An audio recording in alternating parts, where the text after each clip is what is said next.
자,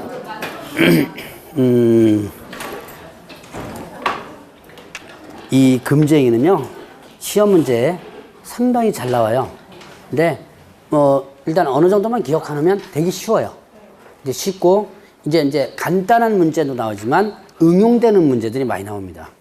이제 그래서, 시험 문제에 다양한 문제들이 나오기 때문에 반드시 좀 기억을 해놓으라라고 하는데, 자, 다 지워버렸네. 지운 거는 감사하지만, 문제는 이제 내가 다시 써야 되겠네요, 이거 지금.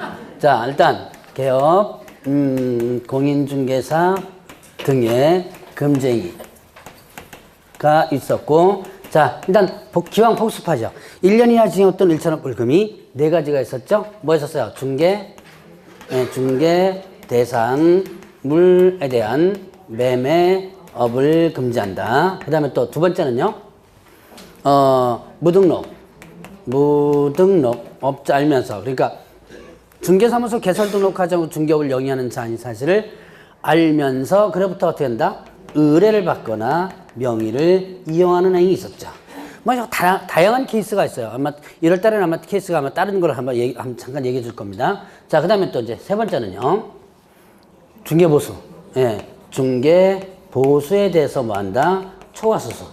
초과수수하는 것을 금지하고, 그다음에 네 번째는 거짓 언행 이렇게 썼죠. 거짓말하는 거 안 된다 그랬죠. 자, 이제 요까지가 이제 1년 이하 징역 또는 1천원 벌금. 그러면 이제 3년 이하 징역 또는 3년 이하 징역 또는 3천만 원의 벌금. 형벌이 좀 크죠. 자, 일단은 5번째가 뭐냐면 중개 증서에 대한 매매업이에요. 자, 줄여서 이렇게 표현한대요. 자, 이제 여러분들 교재본 뭐라고 나오냐면 관계법령에서 양도 알선이 금지된, 양도하거나 알선하거나 양도 알선이 금지되는 부동산 분양, 임대 등과 관련된 증서 이렇게 나와요. 그러면 이제 관계법령에서 양도 알선이 금지된 부동산 분양, 임대 등 관련된 증서. 그러면 그러니까 임대 관련된 부분보다는 이제 분양과 관련된 부분. 대표적으로 여러분들이 이 증서가 뭐냐? 분양과 관련된 증서가 있어요. 뭐냐면 여러분들이 혹시 거래 보셨는지 모르겠는데 청약통장. 이거를 뭐라고 하냐면 입주자 저축 증서라고 그래요. 입주자 저축 증서. 청약통장 한번 거래 보셨어요? 한 번도? 모르겠어요? 청약통장이 없어요? 거래 한 번도 안 해봤어요? 예. 네. 안 해보면 다행입니다. 이 청약통장 거래에다가 걸리면요. 여러분들이 이제 공법 배우시죠? 공법에서 나와요. 공법에 주택법이 있습니다. 지금 여러분들 공법 어디쯤 나가고 있어요?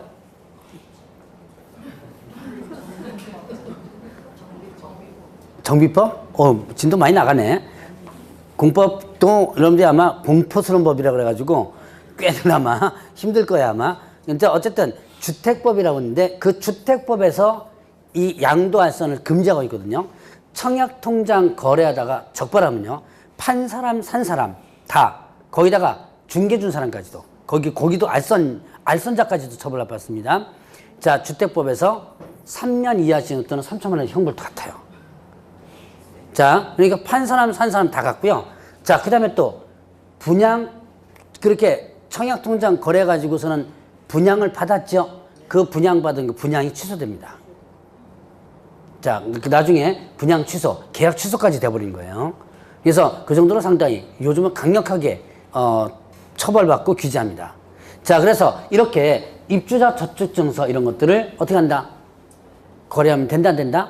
안 된다. 그래서 이게 많이 사실 거래를 해요. 하기는 요즘은 그래도 청약통장이 많이 남아돌아 가지고 그래도 그나마 좀 이제 거래가 좀 덜한데 그래도 거래하는 사람도 있긴 있더만요. 자, 어쨌든 이런 거 중개해 주거나 매매를 업을 해서는 안 된다라는 얘기예요. 누가요? 지금 누가요? 여기 뭐라 그랬죠? 개업, 공인중개사 등 소속중개사, 중개보증까지. 그러니까 이제 기본적으로 청약통장 얘기 나왔다라고 보시면 돼요. 실제로 시험 문제 청약통장 얘기밖에 안 나왔어요. 뭐 이 주택법에 보면 그와 관련된 증서들이 좀 여러 가지가 있는데 청약통장 얘기만 주로만 나왔습니다. 자, 이제 6번째 보죠. 6번째는 실제로 참 많이 하는 겁니다. 자, 중개의뢰인과 직접 거래하거나 거래 당사자 쌍방을 뭐하는 행위? 대리하는 행위. 자, 중개의뢰인과 뭐하거나 직접 거래하거나. 중개의뢰인이 누구예요? 네, 중개의뢰인이란 네, 매도가 될 수도 있고 매수가 될 수도 있고 임대차가 될 수도 있어요. 내 사무실에 어떻게 돼서 의뢰한 사람이에요. 내 사무실에 의뢰한 사람. 이거 팔아줘, 사줘. 내 사무실에 어떻게 돼요? 쫓아온 사람입니다. 그 사람과 뭐 하면 안 된다? 직접 거래하면 안 된다. 자, 이거는 매매뿐만 아니라 교환 임대차까지도 하는데 왜 직접 거래 금지하느냐? 간단해요. 자, 돈 버는 방법 알려드립니다. A가 1억의 물건을 개업공개사 갑에게 내놓습니다. 이거 1억에 팔아줘. 자, A는 내 땅이라 하더라도 내 부동산이라 하더라도 가치가 어떤지 잘 몰라요. 특히 시골 땅들. 동네에서 옆집에서 너 그거 저 한 3년 전에 저 땅 얼마 팔았어? 그러면 얼마 팔았다 그러거든요. 그럼 그것도 그냥 내도 그대로 내놔요. 그런 경우 많아요. 자, 그러면 개업공개사가 딱 받아보니까 이거는 1억짜리가 아니에요. 적어도 한 1억 5천은 받아낼 수 있는 땅입니다. 돈 버는 방법. 돈 버는 방법. 네. 1억에 사서 네. 나중에 1억 5천에 득팔면 되겠죠. 네. 바로 요거를 막기 위한 거 간단하죠. 네. 이런 걸 막기 위해서 직접 거래를 금지하는 겁니다. 자, 그래서 의뢰인과 이런 식으로 직접 거래하면 안 된다. 그러니까 내 의뢰인과 거래하면 안 돼요. 그러니까 어떻게 하느냐? 의뢰인이 아닌 사람과 거래하면 상관이 없습니다. 그러니까 여러분들이 나중에 하는 방법, 자, 정보지, 생활정보지 있죠. 벼룩시장 이런 거. 정보지를 보다가 물건이 괜찮은 게 나오죠. 그거 불러다가 나 이거 살 거니까 계약 체결하자. 사도 상관없어요. 왜요? 여러분들이 그 정보지에 보면 직거래 장터 뭐 이렇게 나와 있죠. 그런데 보면 의외로 좋은 물건도 많이 나오거든요. 왜 여러분들이 정보지에다가 왜 광고 내요? 예. 중개 보수. 조금 이따 이제 보수 나오겠지만, 중개 보수를 뭐 하기 위해서? 예, 절약하기 위해서. 근데 가능하면 정보지, 여러분들이 이제 개인적 입장에서 보면 정보지 활용하는 거 그렇게 좋지는 않아요. 왜 좋지 않죠? 일단은 범죄에 악용될 소지가 상당히 많아요. 특히 주택 같은 경우는 이런 것들은 개업공개사를 통해서 해도 일어나는 판인데 그쪽으로 해가지고 하는 경우가 상당히 많아요. 그래서 돈 조금 아끼려고 하다가 사고 나는 경우가 상당히 많습니다. 그래서 정보지를 이용하지 말고 가능하면 부동산을 통해서 하는 것이 훨씬 나아요. 어쨌든 자, 그런 부분에서 직거래 같은 경우 나오면 그건 해도 사도 상관없어요. 왜냐? 그거는 누구와 거래한 게 아니니까? 예, 중개 의뢰인과 거래한 것이 아니니까. 자, 그래서 이렇게 직접 거래를 금지한다. 자, 직접 거래 취지를 여러분들이 이해하시면 됩니다. 자, 그러면 거래 당사자 뭐를 금지해요? 쌍쪽을 대리하는 거. 자, A와 B가 있습니다. 혹시 여러분들 중에서 주변에 있는 개업공개사에게 전적으로 맡겨가지고 네가 좀 알아서 좀 해라라고 맡겨서 하신 분 계실지 모르겠는데 잘 한번 생각해 보세요. 물론 믿는 사이 좋은 사이지만 자, A가 갑에게 어떻게 하느냐? 자, 네가 알아서 좀 팔아줘. 나 1억에 팔아줘. 이래놓고 위임시켜줍니다. 예, 이제 위임장 써주겠죠? 자, 그러면 이제 B도 갑에게 네가 알아서 하나 땅 좀 사나 뭐 이런 거 있죠.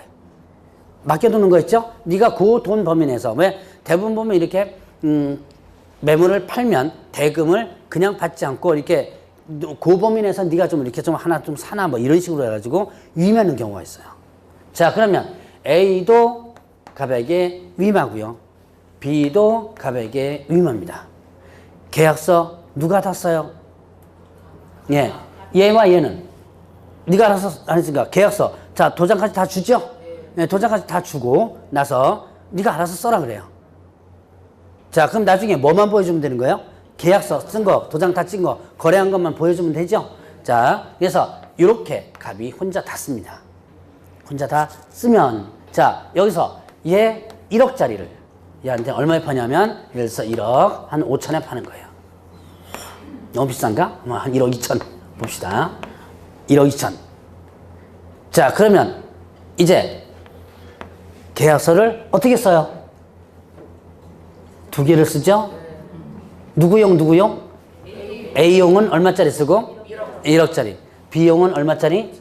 예, 1억 2천짜리 쓰죠. 해가지고, 얼마 받아가지고? 예, 1억 2천 받아가지고, 얘한테 얼마 건네줘요? 예, 1억만 주면서 큰 소리 빵빵 하시죠. 아, 요번에 중개보수는 그냥 하지 말고, 내가 늘 거래하는 사람이니까 내가 안 받을게. 아주 큰 소리 빵빵 칩니다. 그러면서 이렇게 딱 건네줘요. 여러분들 중에서도 은연중에 한번 당했을 수도 있습니다. 옛날에 엄청나게 많이 일어났던 사례들이에요. 지금은 그나마 많이 좋아졌어요. 좋아진 게 실거래가가 거래가가 어디에 기재되냐면 공시법을 지금 배우고 계시죠. 지금 뭐 배우고 있는 중이에요? 등기 쪽이에요? 지적 쪽이에요? 등기 먼저 배웠나요? 아, 지적 지금 계속하고 계시구나. 이제 등기를 배우시면 이제 등기 쪽에서 아마 그런 얘기도 나올 거예요. 아마 아시는 분 아실 거예요. 실거래가가 등기부에 기재되죠? 이게 아마 2006년도부터인 겁니다. 이제 한 10년 좀 넘었을 거예요. 그 이전에는 등기부에 실거래가가 기재가 안 됐으니까 어떻게 거래했는지 몰라요. 근데 언제 이제 밝혀지냐? 중간에 사고가 뻥 납니다. 예를 들어서 얘가 중도금을 아니면 잔금을 미룬다든가. 가보니까 뭐 물건의 하자가 엄청나게 심해요. 그럼 이제 막 쫓아가가지고 막 항의하죠. 항의하는 과정에 둘이 만나는 거예요. 만나서 계약서를 딱 보니까 어떻게 돼요? 예, 가격이 틀리는 거죠. 이제 요즘은 많이 줄었다고는 합니다. 그러나 하는 방법이 있어요. 그건 나중에 제가 알려드릴게요. 그래서 어쨌든 등기부에 기재된다 하더라도 하는 방법이 다 있습니다. 자, 그래서 어쨌든 이런 거를 막기 위해서 뭐를 금지한다? 거래 당사자 뭐를요? 쌍방대리를 금지한다는 얘기예요. 자, 그래서 직접 거래 쌍방대리를 금지한다. 이거 이제 6번째 금지입니다. 자, 그러면 마지막으로 투기조장행위가 있는데요. 투기조장행위가 있습니다. 투기조장. 자, 탈세 등 관계법령을 위반할 목적으로 소유권 보존 등기나 이전 등기하지 않은 부동산이나 전매 등 권리 변동이 제한된 부동산에 대해서 매매를 중개해주는 등 투기를 조장하는 힘이 이렇게 돼 있어요. 자, 그럼 이제 이것은 두 가지죠. 미등기 전매라는 게 있습니다. 미등기 전매를 중개해주거나 아니면 전매가 제한된 것을 중개를 해주는 등. 요거를 중개를 해주는 등 투기조장행위. 자, 일단 보죠. 여러분들이 저기 미등기 전매 많이 들어보셨죠? 혹시 민법에서 중간생략 등기라는 거 들어보셨어요? 네. 여기까지 배우셨나? 효력규정, 단속규정 뭐 이런 거. 거기까지 안 배우셨나요? 네. 아니, 그냥 넘어갑니다. 네, 그냥 생각하지 말고 어차피 여러분이 저 거기까지는 하면 안 배웠을 수도 있어요. 자, 중간생략 등기라는 게 뭐예요? 그냥 간단해요. 중간에서 생략된 등기입니다.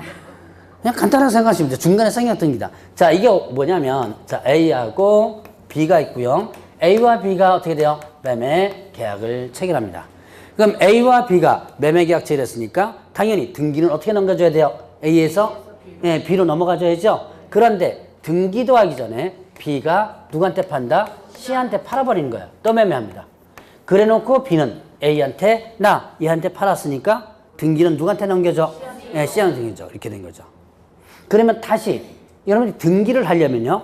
다시 계약서를 다시 써야 되죠. 누구와 누구 사이? A와 C 사이에 계약이 체결된 것처럼 해줘야지만 되죠. 그 원래는 이렇게 계약 체결했지만 실질적으로는 이렇게 해야지만 등기가 되겠죠. 그래서 이렇게 계약을 어쨌든 가짜로 형태로 해서 체결해가지고 이렇게 등기를 넘겨주는 거예요. 이게 뭐다? 얘가 중간에서 어떻게 된다? 예, 생략됐죠? 이게 중간 생략 등기예요. 여러분들이 아마 민법에서 간단하게 아마 배웠을 겁니다. 아마. 그러면 이거 왜 해요?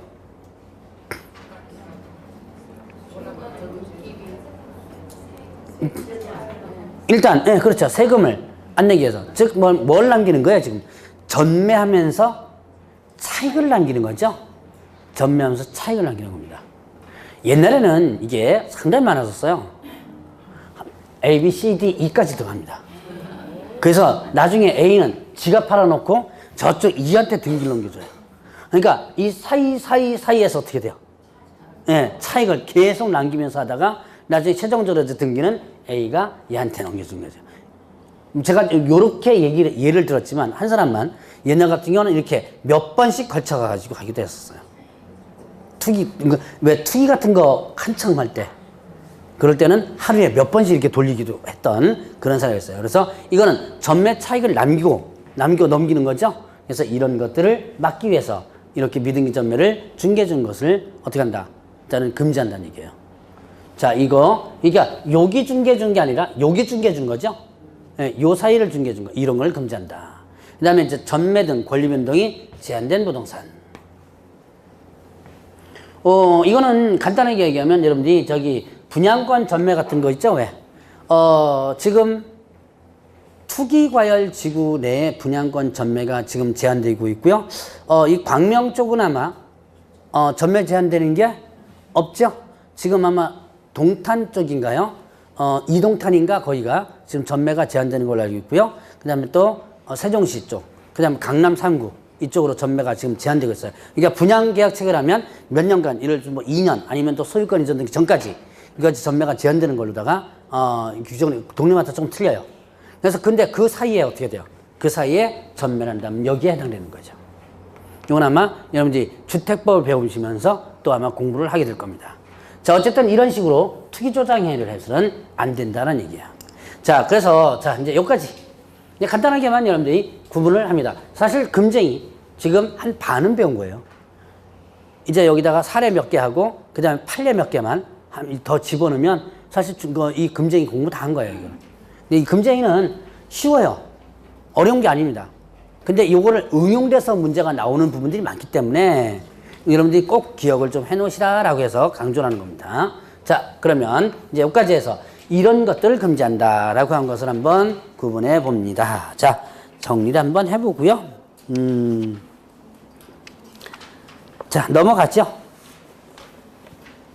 자, 여러분들이 뭐 잘만 이렇게 여러분들이 와서 공부하면 돈 버는 방법이 여러 가지가 있어요.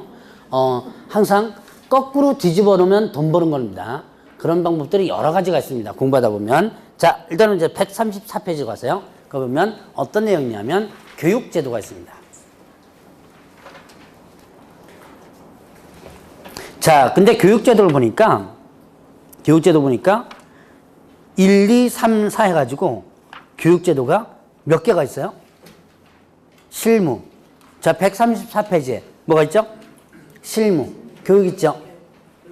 그 다음에 직무교육 있죠?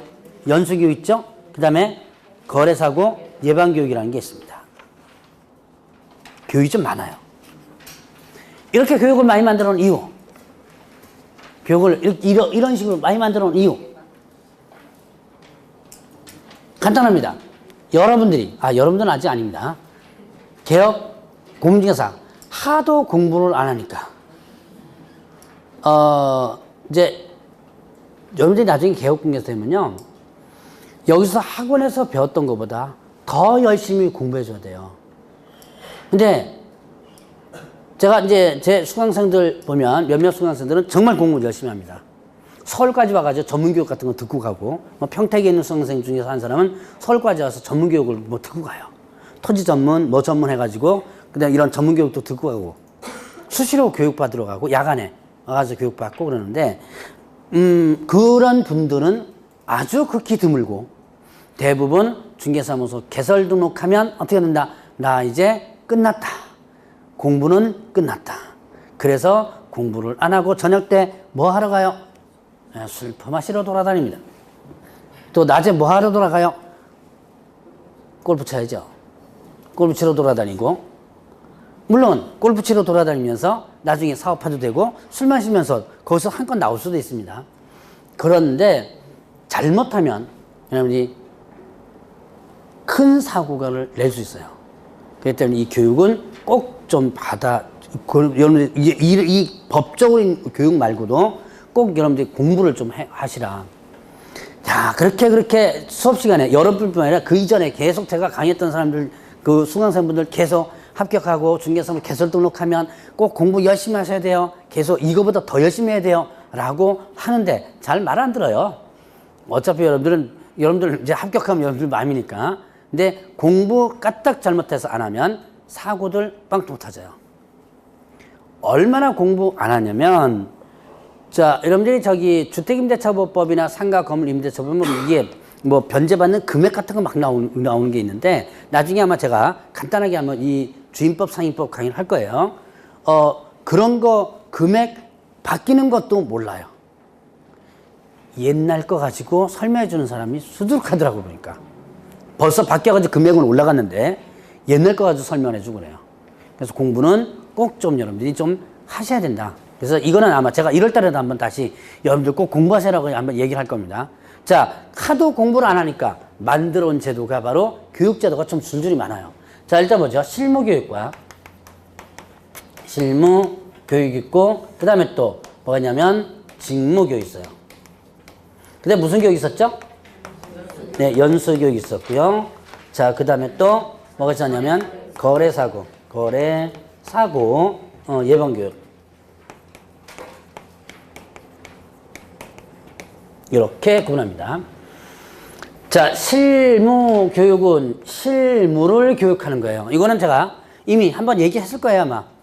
언제 얘기했냐면 중개사무소 개설 등록할 때 등록 요건에서 얘기를 했었죠. 여러분들은 실무를 안다, 모른다?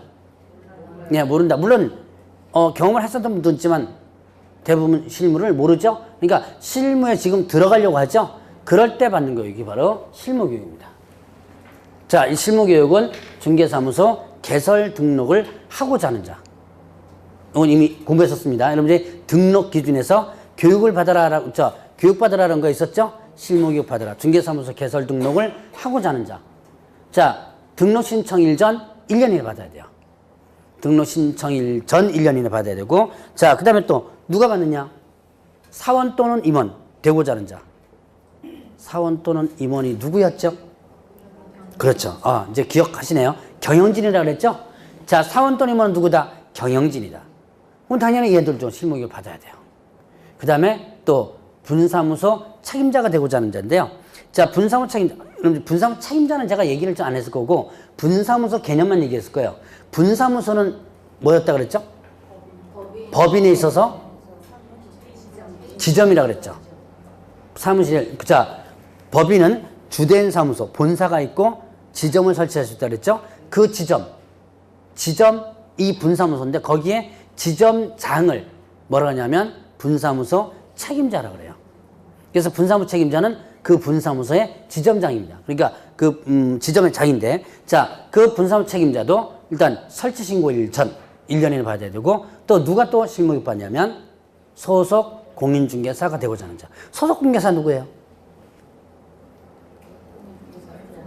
그러니까 지금 이거를 여러분들이 초기 때, 제가 이제 1월 달에도 계속 이렇게 물어보고 연습시키는 이유는 초기 때 이런 개념을 자연스럽게 머릿속에 집어넣어야지만 나중에 3, 4월 달, 5, 6월 달 문제 올 때, 할 때 소속 공개사 하면 얘가 뭐였냐 이렇게 부분을 갖다가 헷갈려 버리면 안 되죠. 자, 소속 공개사는 공인중개사 자격을 취득해가지고 어떤 사람? 개업공개사에 소속했죠. 자, 다시 이제 용어 정의를 하면 누구에게 취직했다? 개업공개사에게 소속된 누구예요?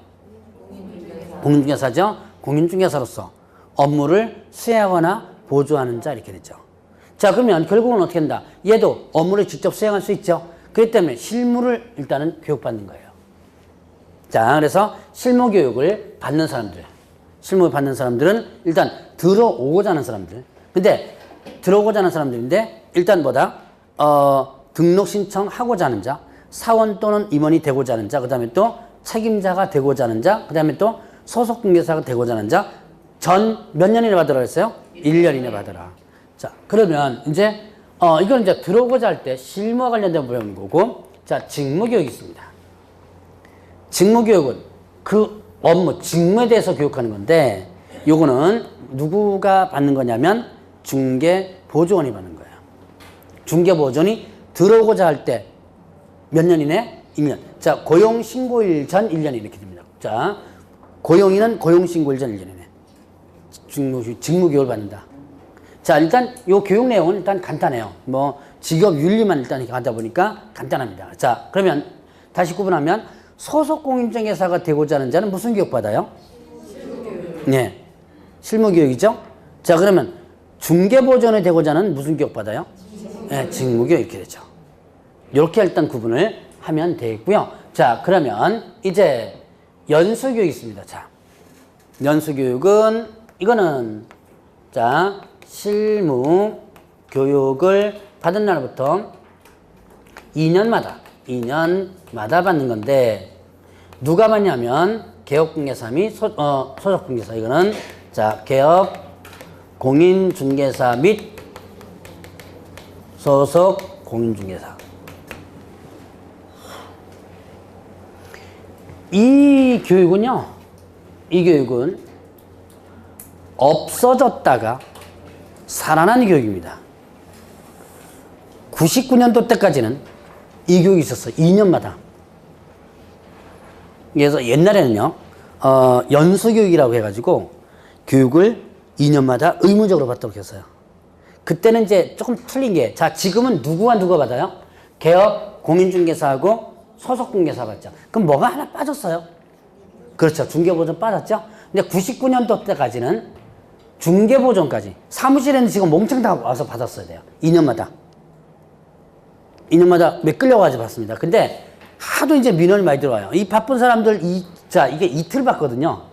지금도 보통 이제 이틀 받지만 옛날에도 이틀 받았어요. 이틀 동안 끌려나가지고 교육받으면 우리 일은 어떻게 하느냐, 어떻게 하느냐 가지고 하도 항의가 많이 들어와서 이 교육제도를 없애버립니다. 요 2년마다 받는다 그랬죠? 그래서 이거를 없애버려요. 그럼 이제 교육 안 받죠? 좋아진 것 같았었는데 나빠집니다. 왜요? 아주 나빠졌어요. 이유는 제가 금방 아까 얘기했던 거. 공부해요, 안 해요? 그러면 이런 교육제도 없애버리면 스스로 공부해야 될 거 아니에요. 공부 안 하니까 어떻게 돼요? 그렇죠. 사고가 빵빵 터지게 합니다. 그럼 어떻게 사고가 터진 거 아느냐? 여러분들, 아까 업무보증 설정 있죠? 거기서 뭐가 있어요? 보증보험에 가입하거나 협회, 공제가 있죠. 지금 현재 공제가 개업공에서 약 70% 정도가 공제 가입하고 30%가 보증보험이에요. 공탁은 0%라고 그랬죠? 공탁한 개업공제가 없습니다. 그래서 어쨌든 그래도 제도는 있지만, 자, 공제금 지급 비율이 확 높아진 거예요. 그러니까 사고 나면 공제금 지급해야 될 거 아니에요. 그게 이제 다시 높아지게 해서 안 되겠다 싶어서 이 교육제도를 다시 부활시킨 거예요. 그래서 자, 연수교육은 일단 실무교육을 받은 날부터 2년마다 개업중개사 및 소속중개사가 계속 2년마다 받아줘야 돼요. 정기적 교육이죠. 그래서 법률 개정이라든가 이런 것들을 교육을 시키도록 하고 있습니다. 그래서 여러분들이 앞으로 이제 중개사무소 개설 등록하면 2년마다 계속 끌려가가지고 받아줘야 돼요. 요즘부터 인터넷으로도 하는 일정 부분도 있긴 있지만, 자, 어쨌든 이런 교육이 있다라는 것만 한번, 자, 교육제도에 대한 부분만 한번 알고 넘어가는 거예요. 자, 그럼 이제 거래사고 예방 교육이 뭐냐? 거래사고 예방 교육은 이거는 수시 교육입니다. 언제 할지 몰라요. 이거는 수시 교육이다. 이거는 다 받습니다. 대상이. 자, 연수교육은 누구만 받는 거예요? 개업, 공인중개사, 소속중개사. 여긴 뭐가 빠져요? 네, 중개보조원이 빠지죠? 자, 근데 거래사고 예방교육은 누구에게 교육하냐면 개업, 네, 공인중개사 등 개업공개서 등. 개업공개서 등 하니까 개업공개서뿐만 아니라 뭐예요? 등. 예. 소속 공인중개사 중개보존까지도 다 봤습니다. 그러니까 이 교육은 뭐 때문에 만들어놨냐면 수시교육이라고 그랬죠? 갑자기 교육할 필요성이 있어요. 자, 지금 정기교육은 몇 년마다 받는 거예요? 2년마다 받는 거죠. 자, 지금 연수교육 제도가 있긴 있는데 근데 갑자기 법이 바뀔 수 있습니다. 중요한 법이 바뀔 수 있어요. 예를 들어서 중개사법이 갑자기 많이 바뀔 수도 있고 또 실무와 관련된 주택임대차보호법이나 상가건물임대차보호법이 많이 바뀔 수도 있습니다. 그럴 때 자, 이걸 바뀐 거를 2년 동안 또 기다릴 사람도 있겠죠. 교육받은 지 얼마 안 된 사람은 거의 2년 또 기다려야죠. 그래서 몽창 불러와가지고 이렇게 바뀌었다는 것을 교육하는 거예요. 이건 수시교육이고 어떤 교육할지도 몰라요. 어떤 법이 어떻게 바뀌었는지 모르기 때문에 그런 법 바뀐 거라든가 이것을 수시로 필요할 때마다 교육을 시킬 수 있도록 근거 규정을 만들어 놓은 겁니다. 자, 바로 요게 거래사고 예방교육이 된 거예요. 자, 그러면 여기서 보죠. 들어오고자 할 때 받는 교육 있죠. 들어오고자 할 때. 교육이 뭐가 있어요? 네, 실무교육과 직무교육. 그럼 들어온 상태에서 받는 것은요? 네, 연수교육과 거래사고. 자, 네, 실무 직무교육은 들어오고자 할 때입니다. 그러니까 전 1년이나 그랬죠? 등록신청 전 1년, 등록신청 일 전 1년 이내, 고용신고일 전 1년 이내 이런 식으로 이제 들어오기 전에 받는 거예요. 근데 여기 연수교육과 거래사고 예방교육은 어떻게 된다? 예? 이거는 이미 들어온 사람에게 교육을 시키는 제도. 그래서 이렇게 교육제도가 상당히 많았어요. 옛날에, 자, 불과 한 3년 전까지만 해도, 3년까지만 해도 무슨 교육만 있었냐면 실무교육만 있었어요. 4년 됐구나, 이제. 바뀐 게. 실무교육만 있었습니다. 그러니까 들어올 때 어떻게 돼요? 들어올 때 전 1년 이내 뭐만 실무교육만 받고 들어오면 교육이 하나도 없었어요. 이제 중개보존 교육도 이제 그때 생겼지만 자, 근데 뭐가 더 만들어졌다? 연수교육과 거래사고 예방교육이 만들어진 거예요. 만들어진 이유가 뭐라 그랬죠? 법적으로는 사고 예방이지만 실질적으로 만들어진 이유는 하도 공부를 안 해서 강제적으로 공부시키는 거죠. 그래야지만 사고가 어떻게 돼요? 그래도 줄어든다는 얘기예요. 자, 그래서 교육에 대한 4가지 교육제도가 있다라는 것만 구분을 해보시고, 자, 139페이지에 보니까 중개보수. 보죠. 중개보수 뭐예요? 흔히들 뭐라고 표현하죠? 중개수수료라고 표현하죠. 자, 그러면 이때 중개보수, 중개수수료. 여러분들 이제 이전에는 복비라고 표현했었다 그랬죠? 그래서 지금 복비라고 하면 안 된다고 그랬죠? 자, 지금은 이제 중개수수료를 거쳐서 지금 중개보수라고 합니다. 그러니까 이거는 어떤 행위에 대한 대가예요. 여러분 수수료라는 게 뭐예요? 수수료라는 게 그건 행위의 대가보다는 어떤 그 비율을 얘기하는 거죠. 어떤 수수료 뗀다 그러죠. 자, 그건 수수료라는 얘기는 사실 부적절합니다. 그래서 보수라는 표현을 바뀌었어요. 그래서 여러분들이 보수라는 것은 어디서 많이 쓰냐면 변호사들 있죠. 변호사들 중에서도 보수라는 말 쓰거든요. 그래서 이것도 보수라고 할 때 말을 바꿨는데 아직도 여러분들이 아마 중개 수수료고 많이 쓰고요. 현실에서는 그것도 또 아직도 뭘로 써요 지금? 복비라는 말을 많이 씁니다. 여러분들 복비라고 하면 쟤한테 와가지고 질문하는데 복비라고 하면 막 뭐라 그러면 좀 뭐 혼내요 이거. 적어도 중개사법 공부하는데 복비라고 쓰면 안 되겠죠? 제가 중개 수수료까지는 제가 봐줍니다. 근데 이제 어쨌든 법적인 용어는 뭐다? 중개 보수입니다. 자, 그러면 개업공개사가 중개 보수를 받는데 그럼 이제 보수가 언제 줘요? 자금 치르고 나서? 혹시 계약서 딱 쓰니까 중개 보수 달라고? 중개 수수료 달라고 해서 주신 분 안 계세요? 없어요? 아니 달라고 소리 혹시 안 했어요? 계약서 딱 쓰는, 자, 계약서 쓸 때 없나요? 이게 있어야지만 이게 말이 되는데, 이게. 이게 하나도 없으면 말이 안 되잖아, 이게. 자, 여러분들 혹시 중개사무소 가셔서 중개수수료는 계약 체결 시 받습니다. 라는 문구 혹시 보셨어요? 보신 분 지금 그게 이렇게 딱 두 분 지금 보시는구나. 원래 중개 수수료는요, 계약 체결이 되면, 계약 체결이 뭐냐면, 계약 체결이 중개 뭐라 그랬죠? 완성. 아까 제가 잠깐 또 요구했죠? 중개 완성입니다. 중개 완성이 되면 중개보수를 받을 수 있었어요. 그래서 개업공개사가 많이 계약서 작성하면서 중개보수 지금 줘야 집니다. 그러면 하면 여러분들이 이제 무슨 중개보수 지금 주느냐 해가지고 안 주고 잔금질 할 때 주는 사람도 있고 계약서 쓸 때 주는 사람도 있고 그랬었어요. 원래는 중개가 완성되면 받아야 되는 게 정상입니다. 즉 계약 체결되면 받아야 되는 게 정상이에요. 근데 지금은 좀 바뀌었어요.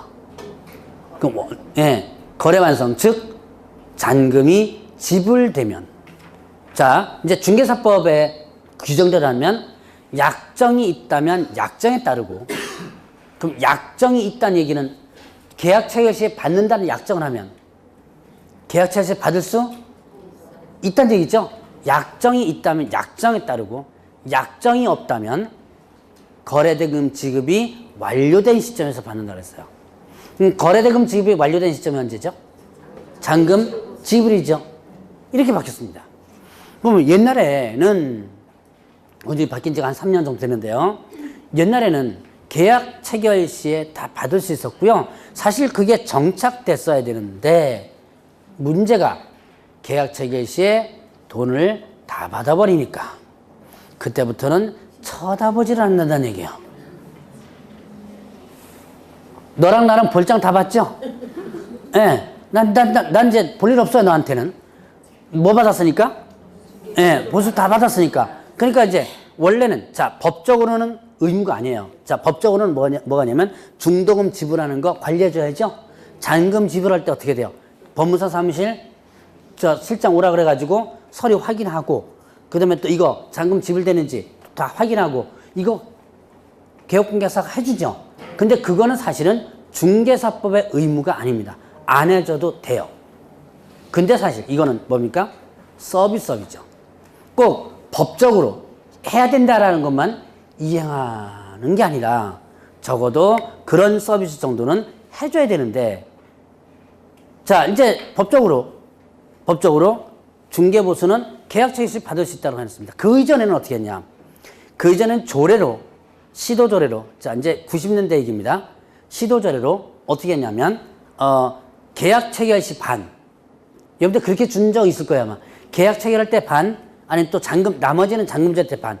이런 식으로 이제 해놨다가 2000년도 되면서 이제는 언제 계약 체결 시 다 받을 수 있도록 아예 이렇게 만들어 냈는데, 요거를 개업공개에서 제대로 못 지킨 거예요. 지금 서비스를 제대로 안 해주다 보니까 이거 잔금 지불할 때 어떻게 했는지 뭡니까? 등기할 때 어떻게 했는지 이런 걸 제대로 서비스를 안 해주는 거예요. 이게 또 이제 국토교통부의 민원이 엄청나게 많이 들어갑니다.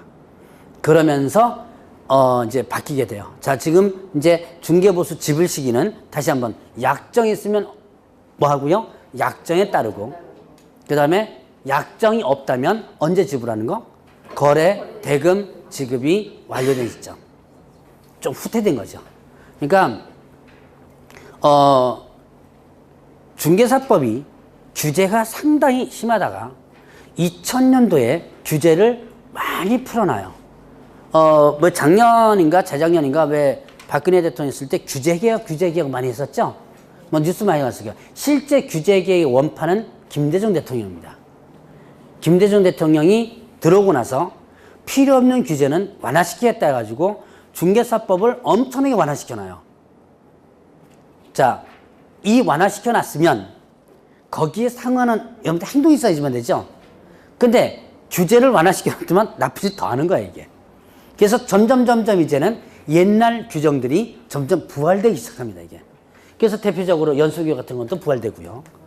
자, 이런 식으로 이제 여러분들도 나중에 이제 개혁국에서 되면 여러분들 스스로도 자정할 수 있는 부분을 일단 해줘야 돼요. 자, 어쨌든 자, 다시 한번 이건 시험 문제 나오는 거예요. 중개보수 지급 시기는 약정이 있으면 약정에 따른다. 약정이 없다면 거래 대금 지급이 완료된 시점. 이건 지금 써먹어도 돼요. 나중에 혹시 중개사무소에 지금 부동산 거래하러 갔는데 계약서 쓰면서 중개보수 주세요. 지금 제가 이렇게 이제 이거 1월 달에 얘기해 드리는 건데 여러분들 이제 업자가 되면 그렇게 얘기하세요. 기왕 얘기한 김에 이건 여기까지 얘기해야겠다. 해도 됩니다. 왜냐면 계약 체결할 때 중개보수 주세요 하면 주면 어떻게 돼요? 합의된 거죠. 네, 그 약정된 거예요. 그러니까 안 주면 법적으로 청구 못 할 뿐이지 그냥 주세요 그러면 받으면 됩니다. 그럼 약정한 거예요. 물론 이제 미리 중개계약서를 쓰면서 약정하는 것도 있지만 실질적으로는 당장 그 자리에서 약정하는 것도 되는 거죠. 뭐 약정이라는 것이 미리 약정하는 법은 없으니까 계약서 쓰면서 주세요 그래서 주면 다행이고 뭐 무슨 저 잔금 지급할 때 줘야 되는데 뭐 지금 받습니까? 그러면 그렇게 하세요. 그러면 그만이죠. 자, 근데 여러분이 고객 입장에서는 나중에 저쪽에서 뭐 할 때 돈 달라고 그럴 때 어떻게 된다? 네, 안 줘도 되는 거예요. 언제 주면 되는 거? 잔금 지불 시점에 주면 됩니다. 자, 어쨌든 지급 시기에 대해서는 이 부분이 시험 문제 의외로 잘 나오니까 좀 한번 드러나 보시고 자, 그러면 이제 중개보수가 주택과 이거는 이제 주택과 그 다음에 또 주택외 그 다음에 또 오피스텔 이렇게 세 가지로 갈라집니다. 오피스텔 이렇게 세 가지로 갈라져요. 자, 주택은요 국토교통부령이 전원 범위에서 뭘로 정하냐면 시도 조례로 정한다 이렇게 됐습니다. 이제 국토교통부령이라고 들어보셨나요? 들어보셨죠? 자, 법령의 구조를 한번 얘기했던 적 한번 있을 거예요. 법령이란 법률, 시행령, 시행규칙 들어본 적 있을 거예요 아마. 첫 번째 시간인가 했습니다. 자, 법률은 어디서 만드는 거? 국회에서 만드는 거. 큰 아웃라인을 만들고 나서 그 다음에 뭘 한다? 시행령 나머지를 자 누구한테 위임시킨다? 일단 시행령 하면 누구한테 위임시킨다? 대통령한테 위임시킨다 했죠? 국회에서 우리가 이런 틀을 만들었으니까 나머지 틀은 네가 만들어라. 그래서 대통령한테 위임시킨다 그랬죠. 그래서 시행령은 다른 말로 뭐라 한다? 대통령령이라고 그랬고요. 대통령이 이제 법을 만드는 거예요. 만들어가지고 어떻게 한다? 이제 나는 요 법인 내에서 이만큼 틀을 만들었으니까 나 바쁘잖아요. 그러니까 나머지 네가 만들어라. 누구한테 또 위임시킨다 그랬어요? 각 부서장에게 위임시킨다 그랬죠? 이 부서에서 만드는 걸 뭐라 한다? 부령. 바로 시행규칙이에요. 자, 그러면 이때 부령. 근데 부령인데 어느 부서에서 만드는지는 알아야죠? 그래서 담당 부서명이 붙는다 그랬죠. 그래서 공인중개사법은 국토교통부 담당이니까 공인중개사법의 시행규칙을 국토교통부령이라고 표현한다 그랬죠. 자, 이거는 1월달에 한 번 더 할 거니까 그냥 지금은 한번 듣고 살짝만 기억하고 넘어가도 됩니다. 자, 그러면 이 시행규칙 국토교통부령에 매매교환은 0.9, 임대차 등은 0.8 정해져 있고요. 나머지는 시도조례로 정하도록 하겠어요. 그러니까 시도조례, 시도조례죠. 자, 여러분들 지금 광명시죠? 광명시면 어떤 조례를 적용하나요? 광명시 조례가 아니고 자, 시도하면 특별시, 광역시, 도죠. 자, 조례는 다시 뭐 이거는 뭐 이제 어차피 여러분들이 이걸 어느 정도 배워놓으면 자연스럽게 알게 돼요. 자, 조례는 이건 이제 별건. 조례는 광역조례와 기초자치단체 조례로 나눠진다 그랬죠. 자, 이런 광역은 특별시, 광역시, 도를 얘기하는 거고 기초는요 시, 군, 구를 얘기하는 거죠. 자, 그래서 광역조례는 특광도 조례라고 표현하는데 이걸 줄여서 뭐라 그래요? 특별시, 광역시도를 줄여서 시도라고 표현하죠. 그래서 이거는 시도조례입니다. 기초지자체 있죠? 그러니까 여러분들이 광명시가 뭐가 되는 거? 기초지자체가 되는 거죠. 그럼 광명시 뭐가 있다? 조례가 있는 거죠. 시군구 조례 이렇게 되는 거죠. 자, 그래서 우리가 흔히들 시도조례 그러면 뭘 얘기한다? 특광도 조례를 얘기한다. 지금은 이게 개념이 완전히 잡히지 않아서 그렇지만 자연스럽게 수업 듣다 보면 그냥 자연스럽게 머릿속에 이게 정립이 됩니다. 뭐 이거 달달달 이거 이 광역은 특광도 조례 이거 써가지고 외울 필요 없어요. 수업 듣다 보면 자연스럽게 안착이 될 겁니다. 자, 그러면 일단 이때 시도조례는 특별시 광역도 조례니까 여러분들은 자 광명에 사니까 광명에서 주택을 거래하게 되면 무슨 조례? 경기도 조례를 적용하면 되는 거예요. 조례 시험 문제 나온다 그랬어 안 나온다? 그랬나요? 조례, 시도조례 시험 문제 나온다 안 나온다? 나와요 안 나와요? 당연하죠. 조례가 시험 문제 나오면 큰일 납니다. 왜요? 경기도와 서울이 틀리죠. 근데 시험을 경기도 따라보고 서울 따라보는 거 아니죠. 네. 그러면 답이 각각 틀려요. 이건 말이 안 되죠. 그래서 조례는 시험 문제 안 나옵니다. 그러나 조례가 어떻게 생겼다는 것은 일단 여러분들이 알아줘야 돼요. 자, 어쨌든 이렇게 자 주택은 시도조례 정한다. 가끔씩 저한테 이렇게 이제 중개보수 막 강의를 하다 보면 저한테 물어봐요. 저기 아파트 3억짜리 저기 가는데 중개수수료 얼마예요? 물어보는데요. 저 모릅니다 그래요. 왜 모릅니다 그래요? 네. 각 시나 도마다 틀리죠? 그럼 몰라요 저한테 물어보지 마세요. 여러분들 똑같습니다. 저한테 물어보지 마세요. 뭐 뒤지면 돼요? 인터넷 뒤지면 저는 핸드폰 쳐보세요. 뒤져보세요. 잘 나옵니다. 경기도 수수료 조례, 경기도 중개수수료 검색하면 잘 나와요. 그래서 그거를 적용하면 됩니다. 자, 그러면 주택 외에는 어떻게 된다? 자, 주택 외에는 자 국토교통부를 보면서 협의해서 만든다 그랬는데요.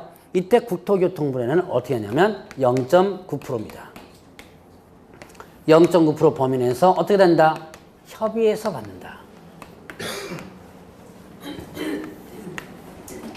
자, 알아서 협의해서 받으면 돼요. 근데 대부분이 0.9% 주세요 그러면 어떻게 해요? 주죠. 근데 문제가 있습니다. 아까 잠깐 제가 그런 얘기를 했는데 100만 원 자, 중개보수가 100만 원이에요. 법정으로 계산하면. 근데 요즘 고객들이 더 얕습니다. 얕아가지고 봉투에 70만 원만 딱 넣어가지고 와요. 법정으로 계산하면 100만 원 되는데 70만 원, 50만 원 이렇게 딱 넣어가지고 던져주고 가버립니다. 자, 이거 더 받아낼 수 있을까요? 없을까요? 자, 나는 계산해 0.9% 계산하니까 100만 원이더라. 0.9% 계산하면 100만 원인데 50만 원만 딱 던져주고 가버립니다. 자, 이거 더 받아낼 수 있을까요? 없을까요? 나머지 50만 원? 예? 예, 없어요. 일단은 없어요. 그럼 더 받아내면 어떻게 하냐? 미리 약정을 해줘야 돼요. 자, 이게 0.9를 받아라가 아니라 0.9%를 받아라가 아니라 0.9% 범위 내에서 어떻게 한다? 이게 더 중요한 거예요. 이게 협의해서 받는다. 그러면 예를 들어서 한 0.5%만 계산해서 탁 던져주고 갔습니다. 이게 협의가 안 된 거죠? 그렇기 때문에 더 청구할 수가 없는 거예요. 더 내놔라, 안 내놓죠? 법적으로 소송 들어가면 집니다. 이게 협의해서 받으라는 것 때문에. 그냥 0.9% 주세요. 그러면 0.9% 주면 다행인데 그냥 던져놓고 갈 때는 법적으로 소송으로서 걸 수가 없어요. 그래서 이제 여러분 저번 주에 배웠던 뭡니까? 중개 계약 체결할 때 뭐 써요? 뭐 쓰는 게 자 중개 계약 체결할 때 중개 계약서를 쓰는 거 있었죠? 계약서 서식 있죠? 근데 써요? 잘 안 써요? 안 쓰죠?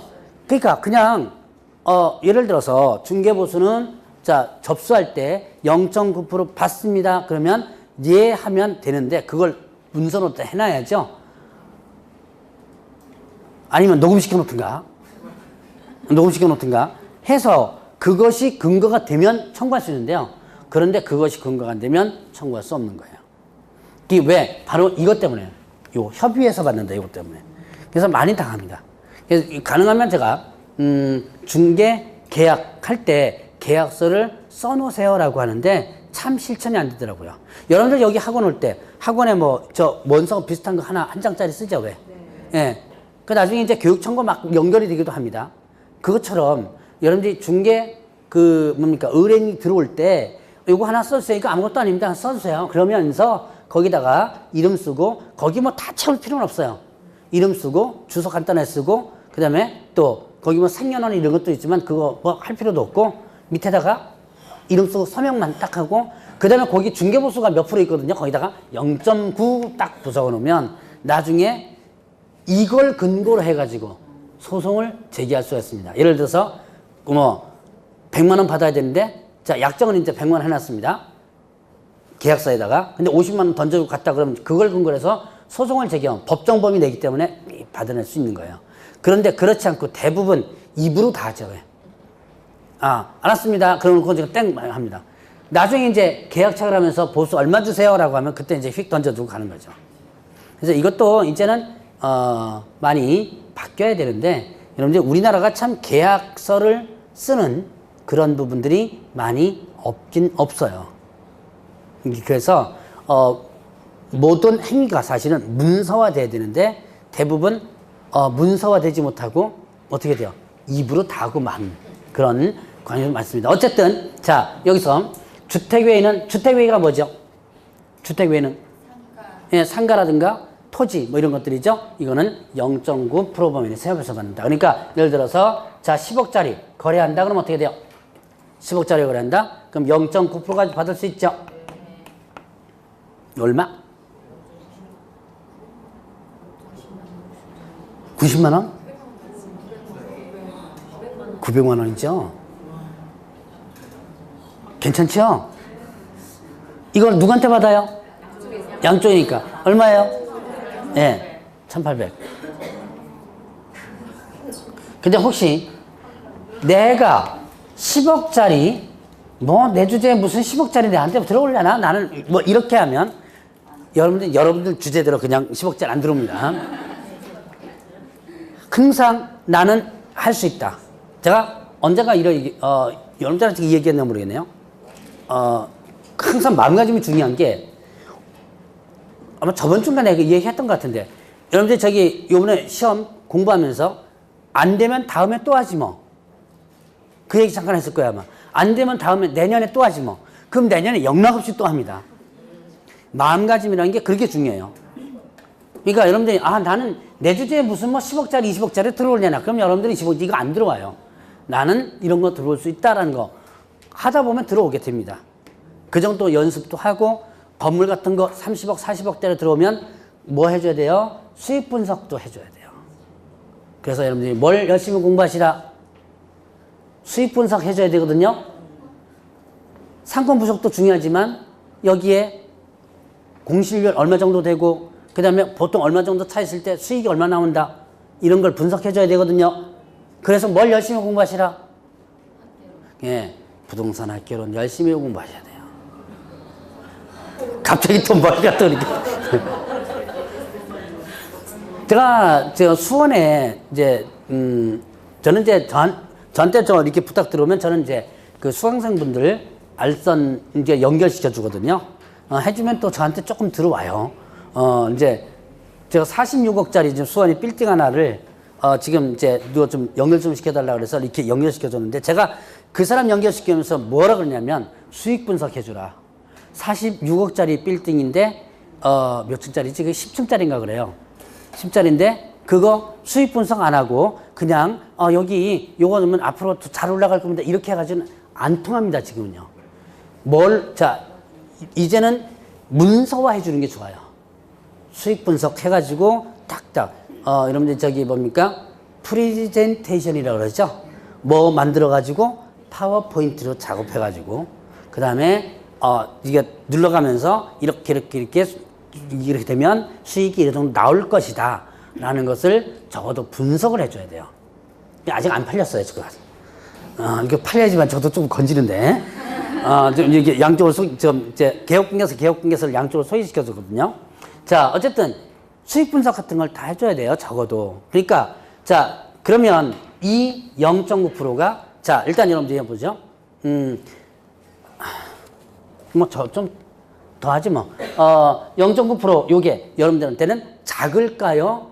그러니까 이제 이게 0.9%, 10억짜리 하면 900만 원이죠? 한쪽에서 900만 원 받습니다. 이게 액수가 적을까요? 많을까요? 이제 이걸 말이죠.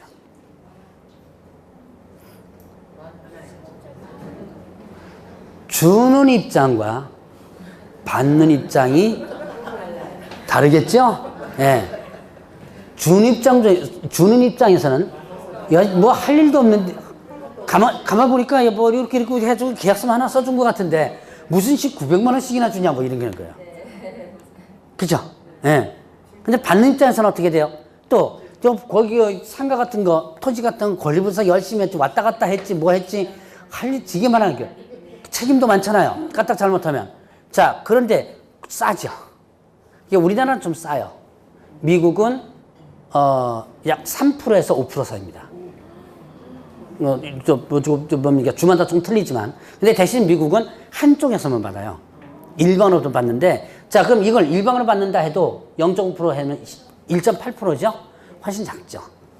그래서 일단은 그 행위의 대가로서는 좀 작습니다.